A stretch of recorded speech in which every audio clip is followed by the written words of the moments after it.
Rail Talk is sponsored by Epic Insurance Brokers, one of the nation's top retail insurance brokers, providing expertise across key lines of insurance, including property and casualty, employee benefits, and unique specialty insurance. Chris Moore leads Epic's equine specialty practice. You see him at the sales, the races, etc. He's got horses himself. This is his passion. Spent a lot of time with Chris down in Ocala, especially by the Tiki Bar. Always great to see him. Equine farms and businesses need to buy a lot of insurance policies. You got farm insurance, auto insurance, workers' comp, mortality insurance, etc. It's a lot, and it seems like each policy has a different renewal date. Chris can help you clean up your insurance mess. He'll work with you to create a program that works for you. All your policies will have a common renewal date. That means you can review all your insurance needs once a year with one person, align them all. And that kind of strategy allows you to get the most competitive program the insurance market can offer. No longer are you going to be a victim of the auto renewal cycle. Equine farms and businesses renewal dates of July 1st, August 1st, September 1st, and October 1st make a ton of sense. Give Chris a call or shoot him a text to start the conversation. His number is 317-650-4519. And that brings us to this week's Epic Performance of the Week. And the epic performance of the week is the TRI and all the people who organized to theoretically, it hasn't been officially been killed yet, but pretty much defeat the decoupling bill winding through the Florida House and Senate. We're going to talk a lot more about it. But, John, I mean, how does it feel to be epic performance of the week for a bunch of nerdy behind-the-scenes stuff? Yeah, you know, and that is my middle name, is Jonathan Nerdy Behind the Scenes Stuff Green. So I'm used to that kind of. God knows I don't want to be in front of the camera, right? No, but it was a huge, battle victory for everybody in the industry, for Thoroughbred Racing Initiative, for OBS, for Mike Rapoli and his team, in getting the governor involved, getting Governor DeSantis involved, and actually getting him on a plane to come down to the OBS sale. Give a couple of words of encouragement for the industry. And then his daughter bid on a horse with Mike Rapoli, and they got a horse for like $160,000. So all in all, it was a really big win. I think we showed, Tallahassee exactly what the business does for the state of Florida. And most importantly, again, thanks to Thoroughbred Racing Initiative and Damon Thayer, who's been quarterbacking this whole plan for us. It just shows, Joe, that when an industry gets behind an issue, nothing is impossible.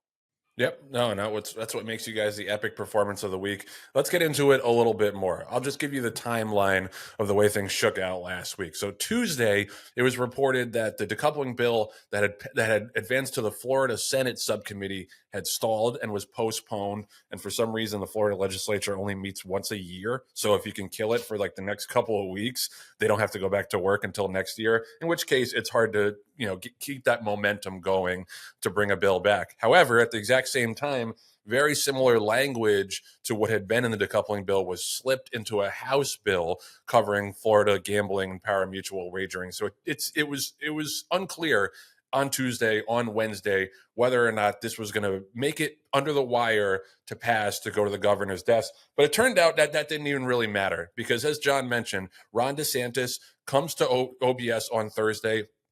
He's out looking at horses, and then he comes into the sales ring, into the auction ring, and gives a speech like right when the sale was scheduled to begin.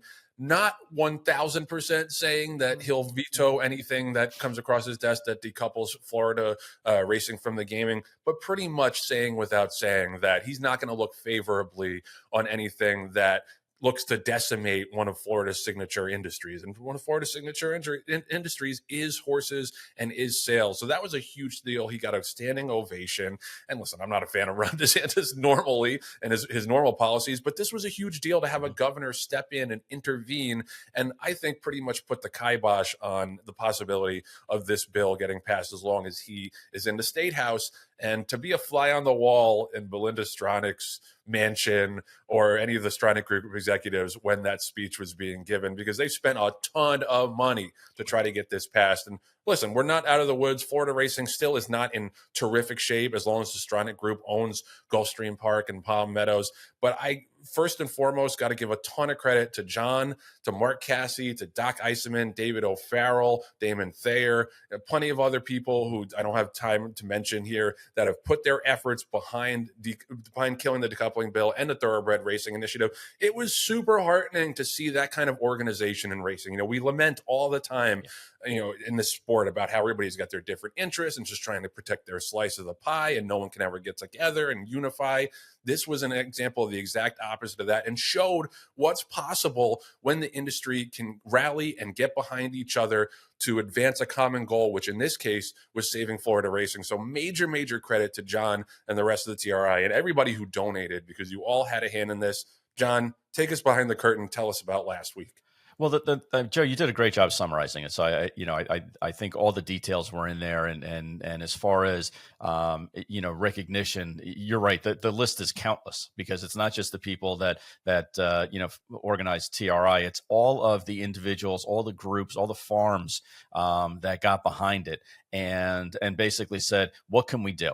How can we make this a better situation? Because they understood that decoupling in Florida, in conjunction with everything going on in California, is going to be knocking one of the legs of support out of the industry. That's how important it was, and it wasn't even a question of what can we do. It's what can we do, what can we send you, and how can we help? And go into the Thoroughbred Racing Initiative website, so you can see exactly what the mission is and how you can donate time or money to the initiative. It is of utmost importance. But it really, that I'm normally a very jaded, kind of callous individual. It warmed my heart, honestly, all the support that we got and all of the well wishes that we got. And Mike Rapoli talks about later on in the show about how as the self-proclaimed commissioner, he's had conversations with people and they say, I'm behind you, and he turns around and he doesn't see anybody.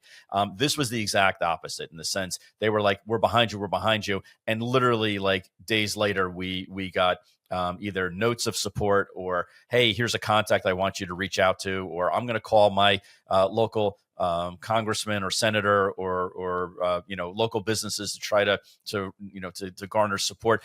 It was really the first time I've seen it since, like, the Breeders' Cup, back when the Breeders' Cup was initially being put together by John Gaines and a host of other people. It was the first time I can remember in my recent racing lifetime where there was a genuine good feeling. And it's kind of funny, because it's the old, what binds together people quicker than anything else is a common enemy. And in this case, I won't say that Belinda was the common enemy, but certainly decoupling in Florida is the common enemy. And people stepped up and literally put their money where their mouths were. And if it wasn't for all of those, all that support and all the guidance, and again, I can't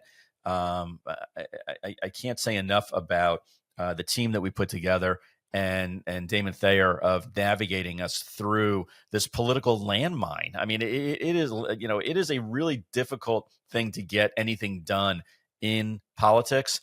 It's even worse if you don't have a guide, or you don't have somebody to say, here's what's important. Here's, don't worry about that. Don't sweat it if we lose the first couple of votes. It's not important. What's important is at the very end of the game. And that's where we are. We're at the end of the game. I think Ron DeSantis came in and kind of subtly said, this ain't getting past my desk. He didn't use those exact words. He was a little bit more political.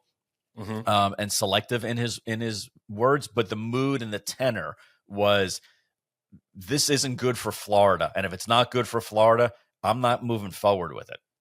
And the bottom line is, he wouldn't have even showed up there if that wasn't his intent. Right. There was no reason for him to go to OBS unless it was to publicly throw his support behind killing this decoupling bill. And it's a big deal.